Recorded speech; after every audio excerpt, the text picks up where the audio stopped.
Bonjour et bienvenue dans ce tuto pour régler ces VESC. On va parler de la configuration d'un setup dual, c'est-à-dire avec deux VESC pour deux moteurs reliés en CAN bus. On va commencer déjà par préparer le matériel, ensuite on verra l'installation de VESC Tool, puis on flashera le firmware et on fera des réglages sur le VESC Master, le premier VESC. Ensuite on réglera forcément le VESC Slave. Ensuite on testera tout ce petit beau monde. On verra comment régler le Bluetooth aussi pour ceux qui ont un module Bluetooth. On ajustera le ppm et enfin, on verra 2-3 étapes nécessaires pour faire son troubleshooting, pour dépanner son VESC si jamais on rencontre des faults pendant un ride. Pour commencer, on va préparer le matos. Comme je disais, on va commencer déjà par voir si le récepteur de la télécommande est bien appairé à la télécommande. Pour ça, c'est simple, on alimente les VESC. Attention, il faut bien alimenter les deux VESC simultanément si vous avez le câble CAN bus qui est connecté. Si le câble CAN bus est connecté et qu'un seul des VESC est alimenté, alors potentiellement vous pouvez griller le chipset du CAN bus. Une fois le VESC alimenté, on va s'intéresser au récepteur de la télécommande, et notamment de sa LED rouge. La LED rouge doit clignoter de façon lente. Cela veut dire que la télécommande n'est pas encore détectée. Une fois la télécommande allumée, la LED doit passer en rouge fixe. Si la LED continue à clignoter, ça veut dire que la télécommande n'est pas appairée au récepteur. Dans ce cas, il faut se référer au manuel d'utilisation pour appairer le récepteur de l'émetteur. On vérifie ensuite le câblage moteur. Les moteurs doivent être connectés au VESC par l'intermédiaire d'un connecteur Bluetooth ou d'autres connecteurs. Ici, c'est un connecteur MR60 si je ne me trompe pas. Et faites attention que les câbles soient bien isolés entre eux. Ici, ce n'est pas le cas, on voit qu'il y a un défaut d'isolation. On va essayer de réparer ça avant de lancer la détection moteur. Nous allons maintenant installer VESC Tool, qui est le logiciel qui va nous permettre de paramétrer les VESC. Pour cela, rendez-vous tout simplement sur vesc-project.com. Là, il faudra vous créer un compte si vous n'en avez pas, ou utiliser un compte si vous en avez un, mais probablement vous n'en avez pas encore fait si vous regardez ce tuto. Je vais utiliser mon compte, forcément. Maintenant, rendez-vous sur l'onglet VESC Tool et choisissez une des versions de VESC Tool. Les versions sont toutes les mêmes, on va dire. Seul ce qui va changer, c'est la contribution que vous allez apporter au projet. C'est un projet open source, puisque son créateur, Benjamin Veder, a publié toutes les sources, autant matérielles que pour le firmware, que pour le logiciel. Pour contribuer à ce projet, vous pouvez donc acheter soit la version Platinum, Gold, Silver ou Bronze, selon le don que vous voulez faire sur le projet VESC Tool. Il y a aussi une version gratuite, si vous ne voulez pas apporter votre contribution. Ma contribution, je l'ai déjà faite. Moi, je vais prendre la version gratuite ici. Cliquez sur Add to Cart. Vous avez ajouté la version dans le cart. Faites Checkout. Comme si vous achetiez exactement un logiciel ou quelque chose. Sélectionnez vos informations de facturation. Ça n'a pas trop de sens puisque voilà, on ne paye rien. Et ensuite, vous devriez avoir votre VESC Tool disponible dans l'onglet Purchase Files. On clique donc sur Purchase Files et voilà, on voit ici que VESC Tool est disponible. C'est la free version puisqu'on n'a rien payé. On va utiliser la version Windows ici présente. Vous avez possibilité de prendre la version Linux. Il y a une autre version pour Mac cette fois-ci qui n'est pas la version officielle présente sur VESC Project, mais qui a été faite par un contributeur qui s'appelle Roman Pazichnik et qui est disponible sur son GitHub. Je mettrai les liens dans la description. C'est exactement la même version que VESC Tool, mais disponible pour Mac. On clique donc sur la version Windows et on la télécharge, tout simplement. Le téléchargement est terminé. J'ouvre donc VESC Tool, en tout cas l'archive. J'ouvre VESC Tool 0.95, en l'occurrence ici. Voilà, VESC Tool est ouvert. On va pouvoir maintenant connecter le premier VESC en USB. Pour cela, on met l'alimentation sur les VESC, puis on connecte le câble USB d'abord à son ordinateur, puis au VESC Master. Une fois le VESC Master connecté, on va d'abord cliquer sur l'onglet Connect. Ici, en l'occurrence, mon VESC a un vieux firmware. On va donc commencer par le mettre à jour. Pour cela, on peut le voir ici, la version 33.39. À savoir que dans la petite barre en bas à droite, s'affiche tout ce qui est le statut de la communication avec le VESC. Donc, premièrement, on va aller dans l'onglet Firmware, puis on sélectionne le hardware. Ici, il s'agit d'un Escape qui est un dérivé du VESC 6, donc il s'agit de la hardware version 6.0, ici 60. Le firmware est le VESC.défaut.bin. Je clique sur la flèche qui descend pour uploader mon firmware et j'attends que le statut soit terminé.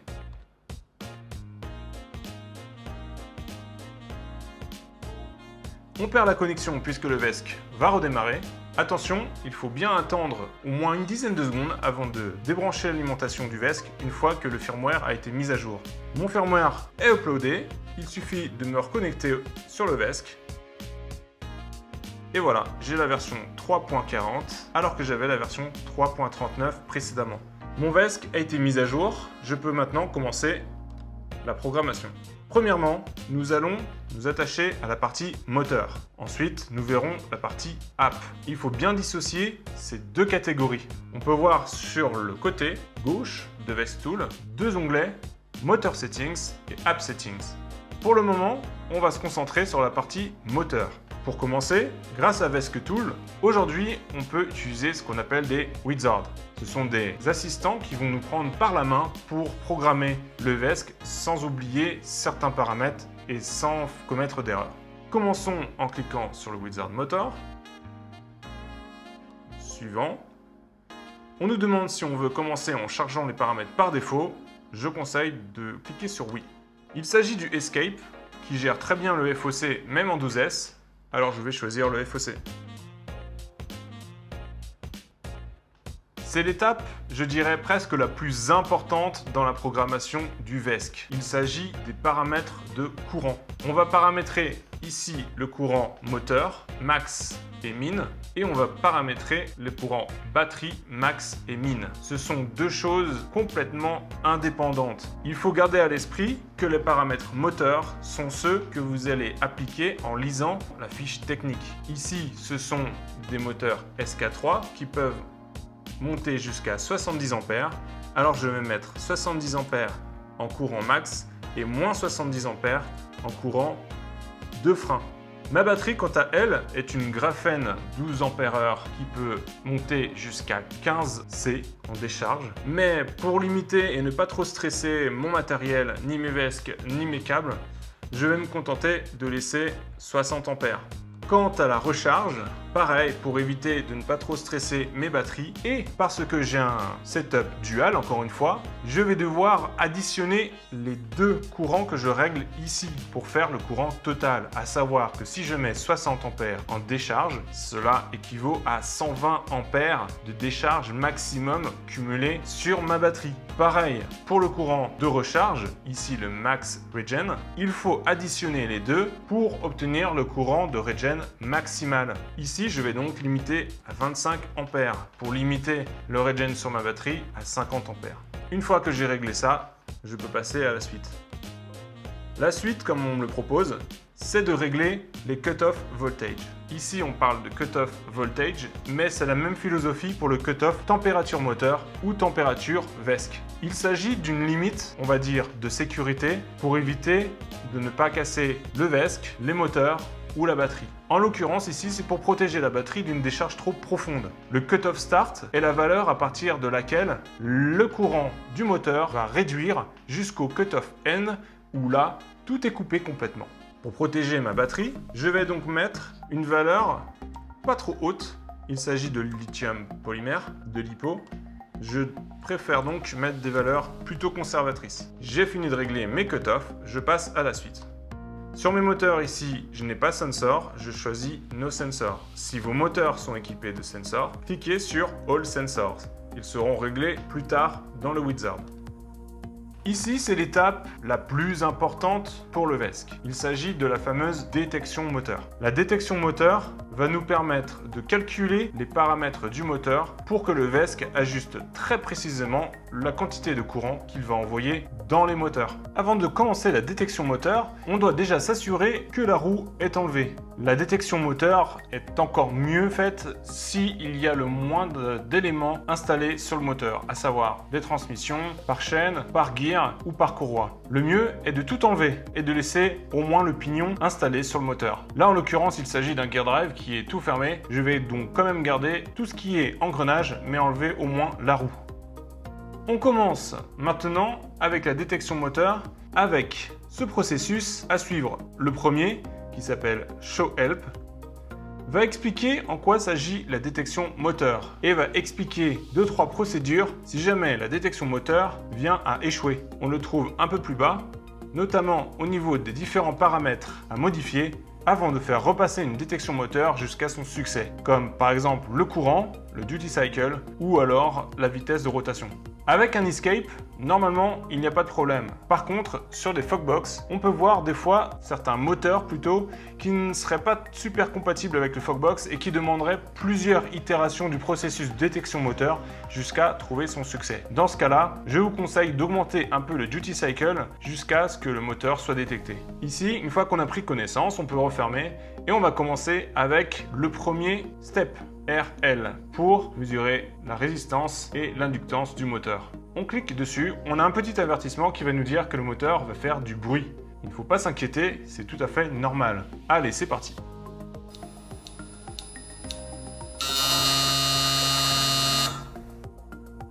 Tout passe en vert, ça veut dire que la première détection a été réussie. Dans le cas d'un échec, on pourrait voir R égale 0, on aurait alors une pop-up qui nous dit que le test a échoué. C'est alors ici qu'on peut augmenter le duty cycle pour essayer encore de retester le RL. Ici dans notre cas ça a marché, alors on peut passer à l'étape suivante, le lambda. Le lambda, comme la pop-up l'indique, va être détecté en faisant tourner le moteur. Faites bien attention alors qu'il n'y a rien sur son passage.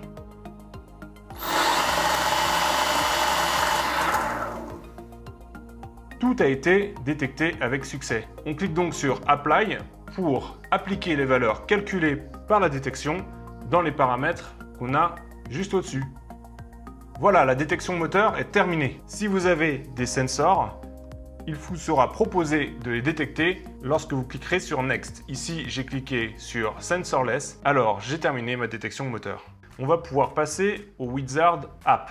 Cliquez donc sur le bouton Wizard App pour lancer l'assistant qui va concerner maintenant la GT2B. On clique sur Next. Comme précédemment, on va affecter toutes les valeurs par défaut au VESC pour partir sur une bonne base. C'est là qu'il faut choisir son setup. Soit vous avez un setup avec un seul VESC, cliquez donc sur le premier bouton, ou alors vous avez un setup avec deux VESC, dual. Il est alors possible de paramétrer le premier, master, ou alors de paramétrer le slave. Ici, on s'est connecté sur le master, on va donc choisir master. Le VESC ID est le numéro du VESC qui discute par CAN bus. Arbitrairement, on affecte le 0 pour le master et le 1 pour le slave. Next.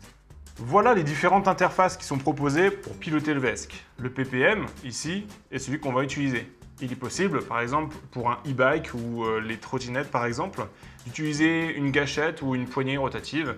On peut alors utiliser l'ADC. Ici, j'ai une GT2B, je sélectionne le premier. Ici, c'est l'étape où on va faire le mapping de la télécommande. Pour cela, je prends ma télécommande et comme tout à l'heure, je m'assure qu'une fois qu'elle est allumée, le voyant rouge passe au fixe sur le récepteur. Ici, on voit d'ailleurs des valeurs qui commencent à bouger. Cliquez sur la petite flèche qui se mord la queue, on va dire, afin de tout remettre à zéro les valeurs des trois champs min, max et center. Accélérez maintenant à fond, tranquillement, puis freinez à fond. Une fois que c'est fait, relâchez la gâchette en position neutre et cliquez sur Apply. Une fois que c'est fait, on peut voir que maintenant, la remote est étalonnée. J'ai donc la position milieu qui est à 0,0% et lorsque j'accélère à fond ou que je freine à fond, la pleine échelle se fait complètement. Une chose très importante à vérifier ici, lorsque je coupe la télécommande, je dois rester autour de 0. Attention, si vous dépassez de trop cette bande-là, vous pourrez alors avoir un skate qui accélère ou qui se met à freiner lorsque vous perdez la communication avec la télécommande. C'est une étape très importante ici, s'assurer que lorsque la remote est éteinte, comme ici, ou allumée, comme ici, les valeurs restent aux alentours de 0. Cette étape est terminée, je peux cliquer sur Next. Ici, je vais choisir le type de contrôle de mon moteur. Je vais choisir Current No Reverse with Brake, qui veut dire que le moteur est piloté sur le courant, qu'il n'y a pas de marche arrière, mais que j'ai quand même les freins. Je vous conseille d'utiliser cette fonctionnalité. Vous pouvez également utiliser Current si vous voulez une marche arrière sur votre skate. Mais alors, faites bien attention puisque le frein deviendra la marche arrière. Ici, je vais donc préférer ne pas mettre de marche arrière. Si vous désirez utiliser le Traction Control, vous pouvez activer cette fonctionnalité via ce champ ici. Personnellement, je le déconseille car il ajoute une fragilité dans le système. À vous de voir. En tout cas, une fois que vous avez terminé, cliquez sur Write Configuration to VESC. On voit en bas à droite que c'est affecté, on peut faire Next. Et on a donc fini de programmer notre VESC Master. Néanmoins, je vous conseille d'aller dans App, Settings, General et de mettre Send CAN bus sur False. En effet, si vous cliquez sur la petite pop-up d'aide, vous verrez qu'ici, le Master VESC n'a pas besoin d'avoir cette fonctionnalité activée. Avec les modules Bluetooth et si vous voulez communiquer avec d'autres VESC, notamment avec le Meter Pro ou le Meter tout court, ce paramètre-là doit être sur False. Donc je vous conseille de le mettre sur False. Le Slave doit être sur True. Le VESC Master est maintenant paramétré. On peut allumer la remote et essayer le moteur. Assurez-vous que la direction du moteur soit dans le bon sens. Ici, il tourne dans le sens de la marche. C'est OK. Tout est en ordre. Je peux maintenant déconnecter le VESC Master. Et une fois déconnecté, je peux changer l'USB. Une fois le VESC Slave connecté, faire la même opération pour la partie moteur.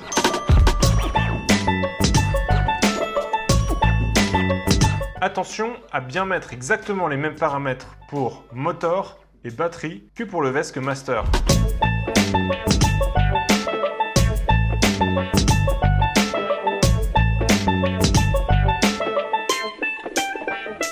Une fois le moteur détecté, on clique sur le Wizard App. Mais cette fois-ci, on va sélectionner la troisième ligne pour configurer un VESC Slave. La seule chose demandée pour configurer le VESC Slave est le VESC ID. Ici, par défaut, comme nous avons cliqué sur Slave, le numéro 1 est affecté. Ici, je n'ai rien d'autre à faire. J'ai donc terminé la configuration.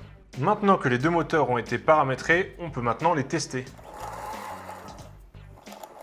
Ici, je m'aperçois que le moteur du VESC Slave tourne dans le mauvais sens. Il y a donc deux solutions. Soit inverser deux câbles des phases du moteur, mais alors si vous avez des sensors, il faudra recommencer la détection des sensors. Ou alors, plus simple, utiliser une fonction dans VESCTool qui va nous permettre de changer la direction du moteur avec un simple paramètre. Connectez-vous donc sur le VESC Slave. Je vais donc après dans le Motor Settings Général. Vous avez un champ qui s'appelle Invert Motor Direction. Il suffit de le mettre sur True et de réécrire les paramètres du moteur. Tout marche parfaitement, mes deux VESC sont paramétrés, je peux maintenant rider. Je vous conseille encore une chose, sauvegardez vos paramètres. La sauvegarde des paramètres est intéressante pour deux choses. Si vous devez changer un escape car il a cramé par exemple, il vous suffit de changer juste l'ESC, réinjecter tous vos paramètres et alors vous aurez un escape à nouveau opérationnel. La deuxième chose, c'est si vous devez faire une mise à jour du firmware, alors tous vos paramètres reviendront par défaut. Il vous suffira alors de réaffecter vos paramètres et vous n'aurez plus besoin de repasser par toutes les étapes de configuration moteur et app. Pour sauvegarder les paramètres, c'est simple, il suffit d'aller dans File, Save Motor Configuration. Choisissez le dossier dans lequel vous voulez enregistrer vos paramètres et saisissez un nom suffisamment intelligible pour vous souvenir qu'il s'agit par exemple ici du Slave avec le firmware 3.40. Ici, il s'agit du fichier motor. Je fais exactement la même chose avec la configuration app.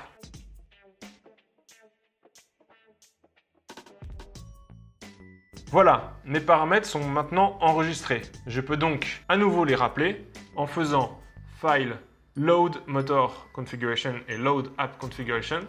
Tous les paramètres vont se mettre dans VESC-Tool. Il vous suffira plus que de les écrire avec les deux logos, avec le M qui descend et le A qui descend pour les affecter dans le VESC. Si vous avez connecté un module Bluetooth ou n'importe quel autre appareil sur le port UART, vous pouvez avoir besoin de modifier la vitesse de communication UART. Pour cela, mettez-vous sur le VESC sur lequel est connecté l'appareil. Ici, en l'occurrence, il s'agit du VESC Master. Je me connecte et je vais modifier la vitesse de communication UART dans App Settings UART. Par défaut, la vitesse est de 115 200 bps. Dans mon cas, si je mets un HM10 par exemple, la vitesse de communication par défaut est de 9600. Il suffit de mettre 9600 et d'appliquer le paramètre en cliquant sur le A avec la flèche qui descend.